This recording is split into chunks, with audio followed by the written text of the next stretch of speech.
Hello everyone, good morning and welcome back to my channel daily ব্লগে। এই চ্যানেলে আবার একটা নতুন ব্লগে তোমাদের সবাইকে অনেক অনেক ভালোবাসা স্বাগত জানাচ্ছি।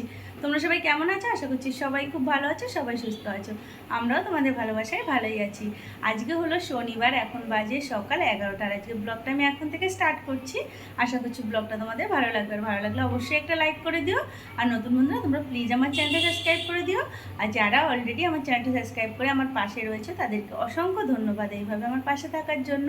তো তোমরা প্লিজ আমাকে সাপোর্ট করো। ভিডিওটা ভালো লাগলে অবশ্যই একটা লাইক করো। তো সকালে ঘুমের থেকে উঠেছি অনেকটাই তাড়াতাড়ি, প্রায় তখন 7টার মতো বাজে।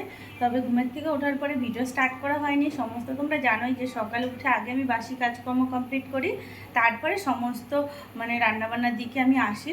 আর যেহেতু মাম্মা ঘুমায়, তো সেই কারণে আমার সকালবেলা উঠে মেইন কাজটাই থাকে বাসি কাজটাকে কমপ্লিট করা। যেমন ঘর দোর ঝাড় দেওয়া, মোছা, তারপরে বাসনপত্র ধোয়া, রান্নাঘর পরিষ্কার করা, সমস্ত কিছু করে নিই। তারপরে আমি এদিকে রান্নাবান্নার দিকে বা খাওয়া দাওয়া যাই বলো সেই দিকে আমি আসি। কারণ মাম্মা যদি উঠে পড়ে তাহলে অ্যাকচুয়ালি আমার বাসি কাজটা কমপ্লিট হবে না, সেটা না হলে আমার কোনো কাজই হবে না। তো যাই হোক, সকালে উঠে সমস্ত বাসি কাজ করে ঠাকুরের বাসন টাসন মেজে স্নান করে সমস্ত কিছু করে নিয়ে এখন চলে এসেছি রান্না করতে। আর তার মাঝখানে মাম্মাকে খাইয়ে দিয়েছি, আমি খেয়েছি। তো সেটা তোমাদের সাথে কোনো কিছু শেয়ার করা হয়নি। তো এখন রান্নাবান্না অলরেডি শুরু করে দিয়েছি, তো ভাবলাম চলো ব্লগটা স্টার্ট করি। আর তাছাড়া আজকে আরেকটু কাজ ছিল, যেহেতু কালকে ভিডিওটা এডিটিং করা হয়নি, তো সেই কারণে ভিডিও এডিটিং করছিলাম। যে ভিডিওটা আজকে আপলোডে বসিয়ে দিয়েছি, তো সেই ভিডিওটা একটু এডিটিং করা বাকি ছিল। তো যাই হোক, আজকে কী কী রান্না করবো, অ্যাকচুয়ালি আজকে তো শনিবার, তো আজকে হলো নিরামিষ রান্না। তো কী কী রান্না করছি সেটা চলো তোমাদের এক ঝলক দেখিয়ে নিই। তো দেখো, এখানে এই যে বাঁধাকপি রয়েছে। তো চলো তোমাদেরকে ব্যাক ক্যামেরায় দেখাই, ফ্রন্ট ক্যামেরায় হয়তো তোমাদের বুঝতে অসুবিধা হচ্ছে। তো দেখো, এখানে এই যে বাঁধাকপিটাকে একটু ভাপিয়ে নিয়েছি, তো এটাকে এখন নামিয়ে নেবো আমি, অলরেডি হয়ে গেছে ভাপানো। আর এদিকে দেখো একটু সোয়াবিন করব, তার জন্য সোয়াবিনটাকে এখানে এই যে গরম জলের মধ্যে ভিজিয়ে রেখেছি। তো অল্প করেই করব সোয়াবিনটা, সেই কারণে দেখো এখানে অল্প করে 1 প্যাকেট সোয়াবিন নিয়েছি। কারণ তোমাদের দাদাভাই সোয়াবিনটা খেতে চায় না, অতটা ভালোবাসে না। তো এই যে এখানে ভাত বসিয়ে দিয়েছি। তো সোয়াবিনটা মেনলি করা মাম্মা, যেহেতু ঝোল না হলে খেতে পারবে না। তো এটা হলো বাঁধাকপির আলু আর সোয়াবিনের আলু দুটোই মিক্স করা আছে এখানে। আর এই যে দেখো ব্রোকলিটা ভেবেছি সোয়াবিনটা করব তার মধ্যে দিয়ে দেবো। তো যাই হোক, এই রান্নাবান্না হবে। আর ওদিকে মাম্মা বিস্কিট চাচ্ছে, তো ওকে একটু বিস্কিটটা দিয়ে আসি। বাবি, বিস্কিট বিস্কিট খাবে?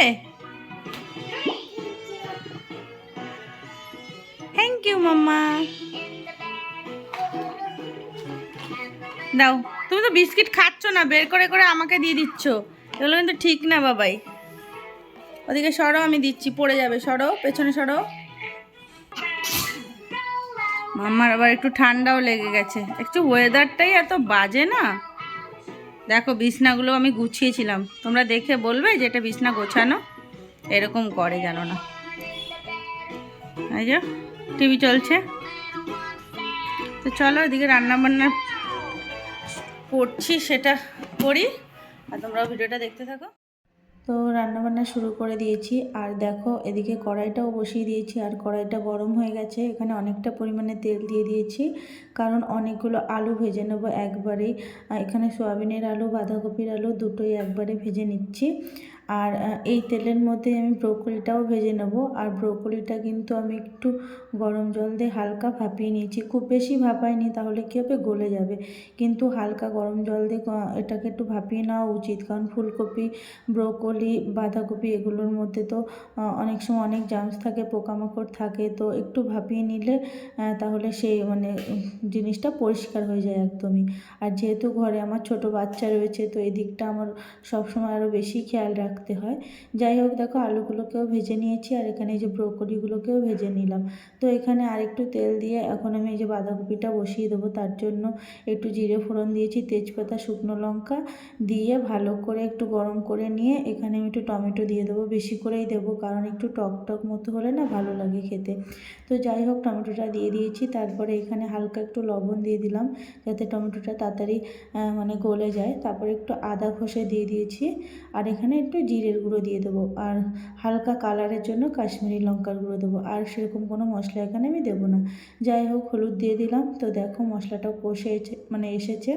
তো মশলাটা কষা হয়ে গেলে এটার মধ্যে বাঁধাকপি দিয়ে দেবো। তো বাঁধাকপি যেহেতু অলরেডি অনেকটা ভাপিয়ে নিয়েছিলাম, তো সেদ্ধ মতো প্রায় অনেকটা রয়েছে, মানে 70% সিদ্ধ করা রয়েছে, তো আর 30% সিদ্ধ করলেই রান্না হয়ে যাবে। যাই হোক, দেখো বাঁধাকপিটা দিয়ে দিয়েছি। দেওয়ার পরে এখানে ভালো করে আমি মশলার সাথে মিশিয়ে নিয়েছি। তো দেখতেই পাচ্ছ বাঁধাকপিটা ঢাকা দিয়ে রান্না করে নিয়েছি। তো প্রায় হয়ে গেছে, প্রায় বলতে হয়েই গেছে। শুধু বাঁধাকপিটা এখন মানে গরম মশলার গুঁড়োটা দিলে মানে দিয়ে একটু নাড়িয়ে চাড়িয়ে নামিয়ে নিলে হয়। তো ধনেপাতা মানে পাতাটা দিলে ভালো হতো, কিন্তু ঘরে ছিল না, শেষ হয়ে গেছে, যার কারণে দিতে পারিনি। যাই হোক, তারপরে এখানে দেখো এই যে তরকারিটা করব, তার জন্য একটু তেল দিয়ে দিলাম। আর এখন এই যে সোয়াবিনটাকে ভেজে নেবো। তখন না ভুলে গেছিলাম সোয়াবিনটা ভাজতে, তো সোয়াবিনটা একটু ভেজে নিলে আগে ভালোই হতো। যাই হোক, এখন সোয়াবিনটাকে একটু নুন হলুদ দিয়ে ভালো করে ভেজে নিচ্ছি। তো তারপরে তরকারিটা বসিয়ে দেবো। আর মামার পাপা বাজার থেকে বেগুন নিয়ে আসবে বলেছিল, বেগুনটা ভাজা করতে। তো ওর আসতে অনেকটা দেরি হচ্ছে, তো সেই কারণে ভাবলাম থাক, বেগুন ভাজাটা আজকে আর করবো না। তো আর একটা জিনিস করেছিলাম, সেটা তোমাদেরকে দেখানো হয়নি, সেটা হলো টমেটোর টক চাটনি। কিন্তু না, মানে টমেটো চাটনি যেরকমভাবে করে সেইভাবেই করতে হবে, শুধু চিনিটা দেওয়া যাবে না।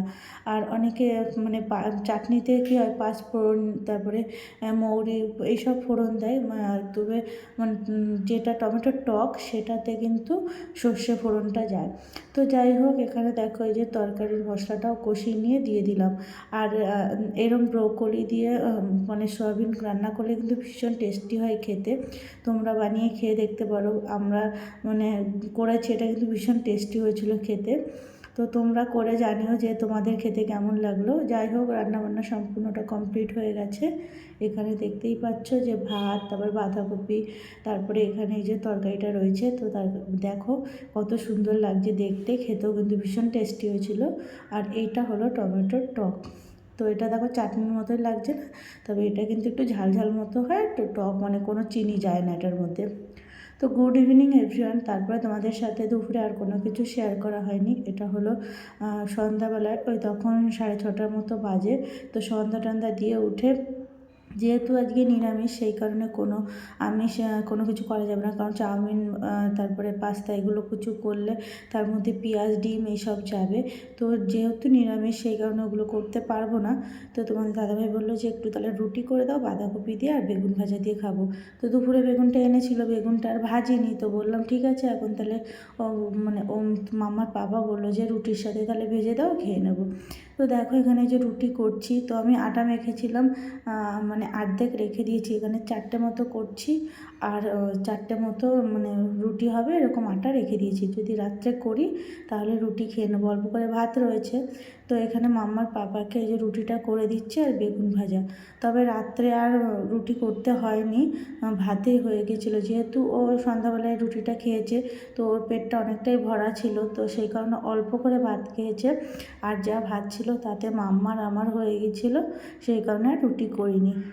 যাই হোক, দেখো বন্ধুরা, ভিডিওটা তাহলে এখানেই শেষ করছি। ভিডিওটা তোমাদের কেমন লাগলো অবশ্যই কিন্তু কমেন্ট করে জানিও। আর ভিডিওটা ভালো লাগলে অবশ্যই একটা লাইক করে দিও। আর নতুন বন্ধু তোমার প্লিজ আমার চ্যানেলটা সাবস্ক্রাইব করে পাশে থেকো। তো দেখো, আগে কিন্তু আমি রুটি করতে পারতাম না, তবে এখন আস্তে আস্তে করতে করতে শিখে গেছি রুটিটা করতে।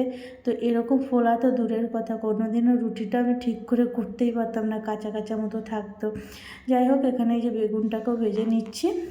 তো চলো, সমস্ত কিছুই তোমাদের সাথে শেয়ার করলাম। আর কিছু শেয়ার করার মতো নেই, কারণ রাত্রেও এই ভাত ছিল, যা ছিল তাতেই খেয়ে নিয়েছিলাম, সেই কারণে আর কি শেয়ার করবো তোমাদের সাথে। তো ভিডিওটা এখানেই শেষ করলাম। হ্যাঁ, টাটা।